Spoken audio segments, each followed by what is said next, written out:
Tá sim, tô te ouvindo. Ai, obrigada. Tá linda. Gente, essa coisa é do diabo, mas ele é um derrotado. É sim, já tô orando aqui, repreendendo também. Gente, que coisa esquisita. É, Vocês estavam ouvindo a música?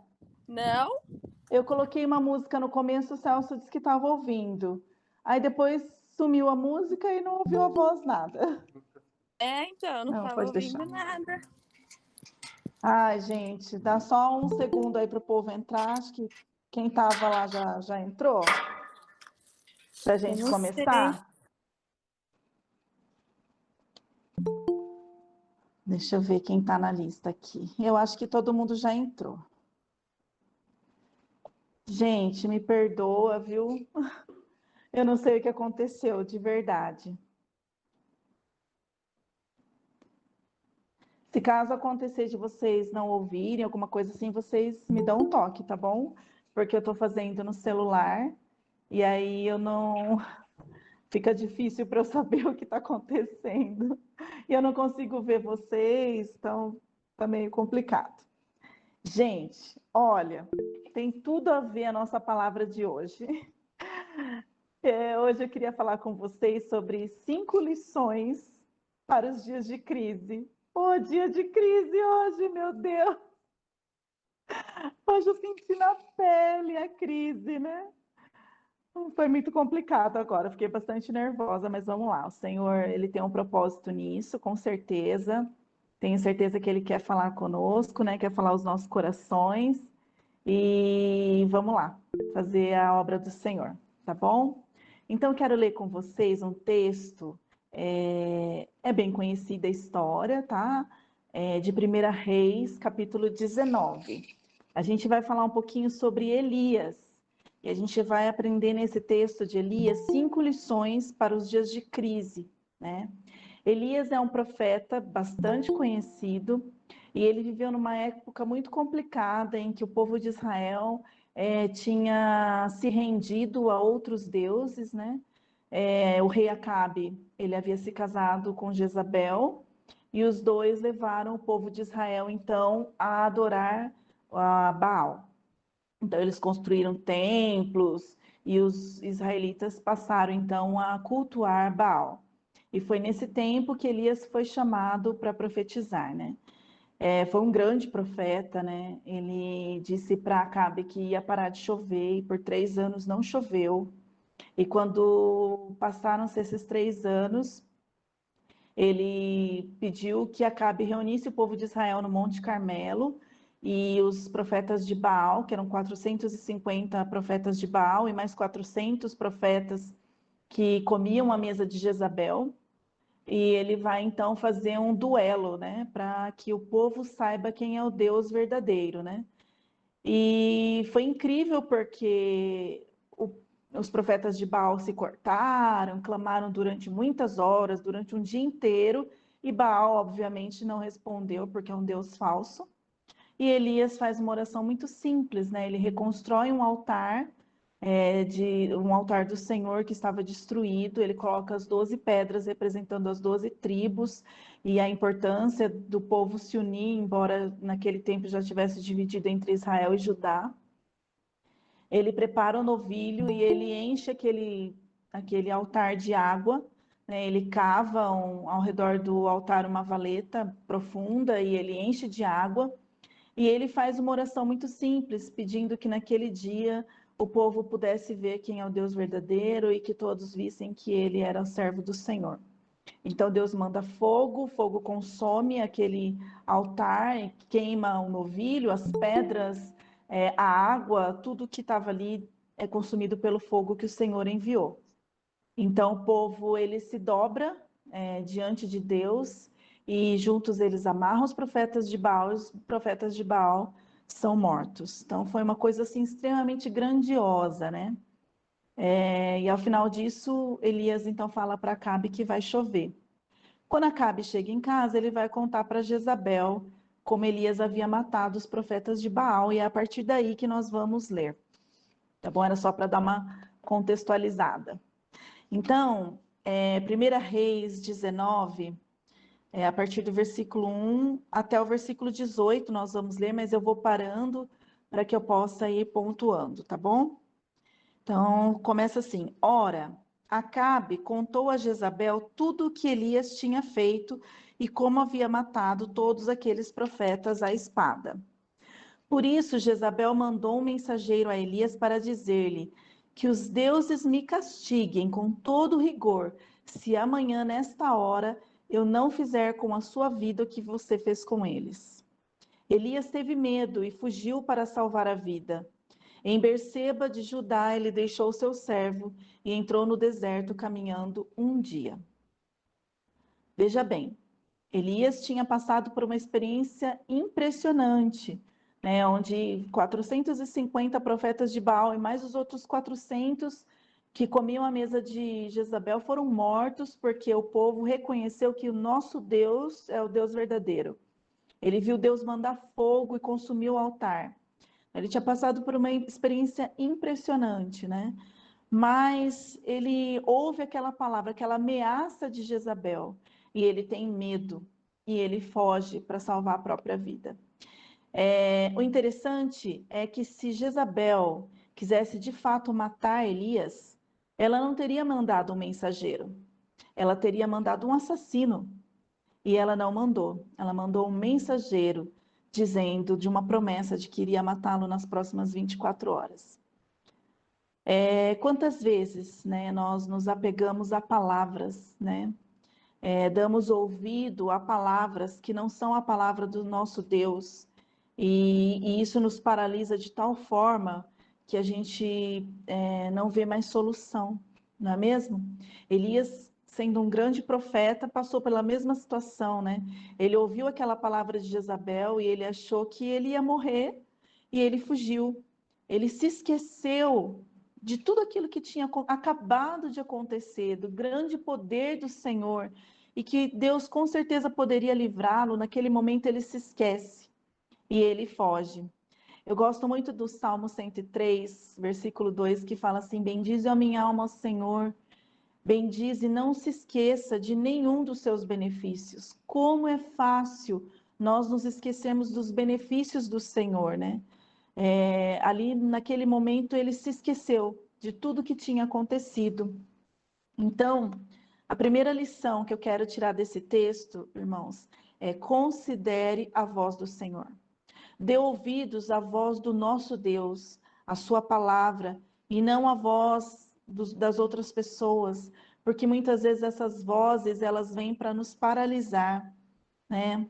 Eu acho interessante, acho que vocês já receberam pelo WhatsApp um texto, um videozinho contando a história do corvo e da águia, né? O corvo é uma das poucas aves que consegue perturbar a águia, né? Então ele sobe nas costas da águia e começa a bicar o seu pescoço, a ferir o seu pescoço, mas a águia, ela não revida. Isso é bastante interessante. Ela não revida, ela só voa mais alto. Ela não fica ali discutindo, brigando, bicando o corvo, ela não fica, ela sobe mais alto, né? E conforme ela vai subindo mais alto e mais alto, o corvo não consegue respirar e aí ele cai, né? Ele tem que sair. Então, a gente tem que parar de ouvir as vozes que não são do nosso Deus. E quando essas vozes chegarem, a gente nem precisa discutir com essas pessoas que pensam coisas que não são aquilo que o Senhor tem nos falado. Nós não precisamos discutir. Nós podemos alçar o voo, né? Voar mais alto e ouvir a voz do nosso Deus. Então, essa é a primeira lição: considere a voz do Senhor.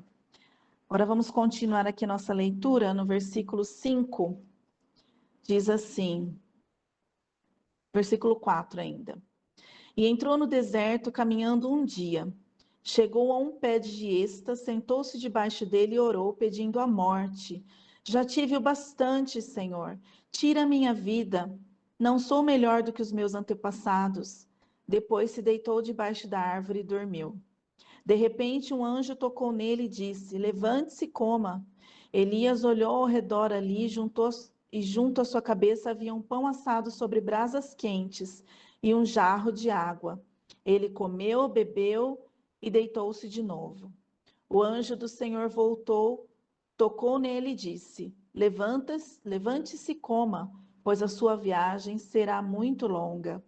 Então ele se levantou, comeu e bebeu.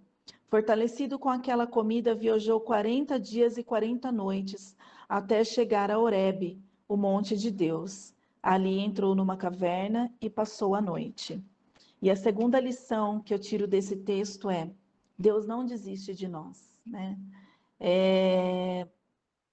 Elias tinha passado por uma experiência linda com o Senhor, mas ele ainda assim desejou a morte por conta de uma ameaça. E quem nunca, né, gente? Quem nunca quis ir para o seu quarto e dormir e esquecer das coisas e abandonar tudo e fugir?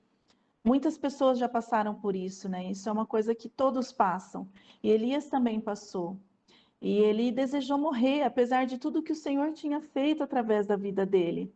Mas Deus não desistiu de Elias, né? Deus enviou o anjo dele ali para alimentá-lo. E hoje o Senhor, além de ter um cuidado, prover o cuidado físico para as nossas vidas, ele faz muito mais que isso. Ele nos oferece o pão e a água da vida, né? Jesus diz em João 6,35: Eu sou o pão da vida. Aquele que vem a mim nunca terá fome, aquele que crê em mim nunca terá sede. Nós precisamos lembrar sempre que lembrar da bondade de Deus é que mantém o cristão em pé, né? Deus, ele foi bondoso para com Elias e ele é bondoso conosco também. Mesmo quando nós temos esses pensamentos de desistência, de abandono, o Senhor não desiste de nós, ele nos alimenta, ele nos sustenta. A terceira lição é que Deus quer que nós busquemos a sua presença. Então ele alimenta Elias e ele manda Elias para o Monte Horebe, que é o Monte Sinai, onde o Senhor falou com Moisés, onde ele deu os 10 mandamentos, né? Então ele manda Elias para o Monte Horebe. Então Deus quer que nós busquemos a sua presença. A presença do Senhor, ela é poderosa e ela nos coloca no lugar certo, né? Nos coloca no prumo, nos faz voltar para a nossa missão. E era isso que o Senhor queria com Elias, né? Queria que Elias fosse lá e que tivesse uma experiência com a presença do Senhor, assim como Moisés havia tido, né? Vamos continuar? Eu estou falando um pouquinho rápido por conta do tempo que a gente já perdeu.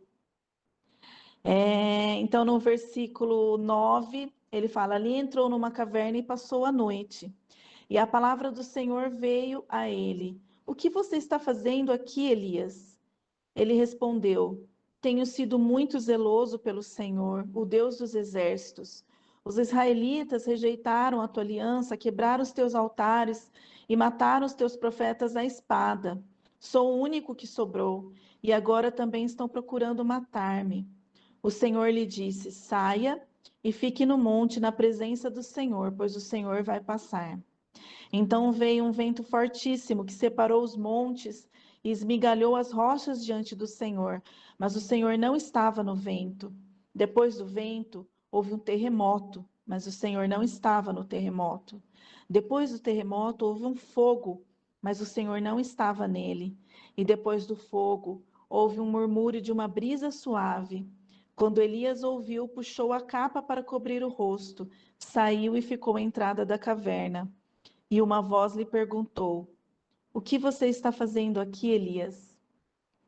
A quarta lição que eu posso tirar desse texto é que o silêncio divino não indica a inatividade divina, né? Vocês veem, passou um vento fortíssimo destruindo tudo, passou um terremoto, passou fogo, mas o Senhor estava numa brisa suave, né? Num murmúrio.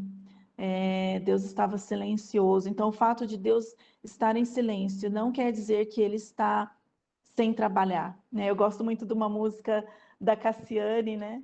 Que diz assim: A gente precisa entender o que Deus está falando.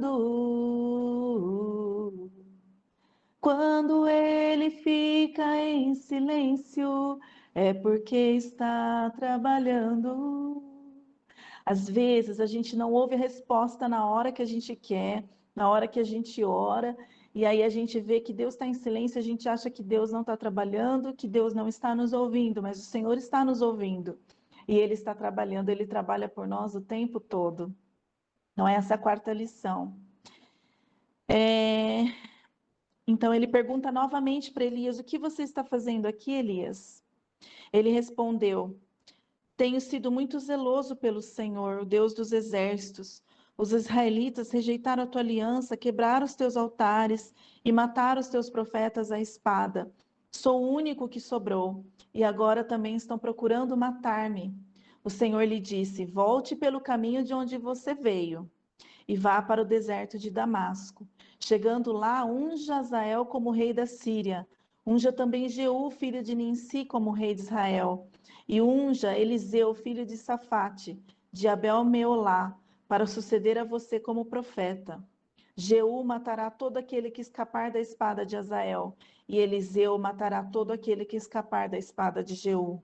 No entanto, fiz sobrar 7.000 em Israel, todos aqueles cujos joelhos não se inclinaram diante de Baal, e todos aqueles cujas bocas não o beijaram. Elias estava se sentindo sozinho. Ele achava que ele era o único profeta, só tinha sobrado ele. Mas não, existiam ainda 7.000 que não haviam se dobrado diante de Baal. Então, a quinta lição que eu quero deixar para vocês nessa noite é que você não está sozinho. Às vezes a gente pensa que está sozinho, mas a gente não está. Existem muitos outros irmãos buscando o Senhor e nessa batalha para cumprir o propósito de Deus aqui na terra e fazer o nome do Senhor conhecido. E juntos nós vamos realizar a obra do Senhor, vamos ser sal nessa terra, vamos ser luz, né? Que esse é o propósito que o Senhor tem para nós. Então hoje, né, com essa história de Elias, a gente deixa essa mensagem aí. 5 lições para os dias de crise, igual hoje. Considere a voz do Senhor. A voz do Senhor é a mais importante. Deus não desiste de nós, ainda que a gente não mereça, porque não há nada que eu possa fazer que faça o Senhor me amar mais. E também não há nada que eu possa fazer que faça o Senhor me amar menos, porque Ele é Deus. Então o Senhor não desiste de nós. Terceira, Deus quer que você busque a sua presença. Quarta lição: o silêncio divino não indica a inatividade divina. E a quinta lição: você não está sozinho. Vocês não estão sozinhos. Foi um prazer estar com vocês, irmãos, esta noite. Peço muito perdão por tudo que aconteceu, pela demora, pela dificuldade aí, ter que mudar para o Meet. Mas o Senhor sabe de todas as coisas. Provavelmente essa palavra era importante para alguém e Satanás quis roubar. Mas ele é derrotado em nome de Jesus. A paz do Senhor, que o Senhor os abençoe. Amém?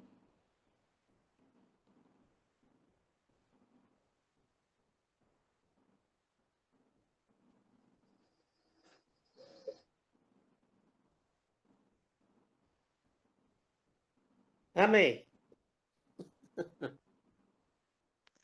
Amém. Boa noite, a paz, amém. Valeu. Valeu, Ana. Boa noite. Boa noite.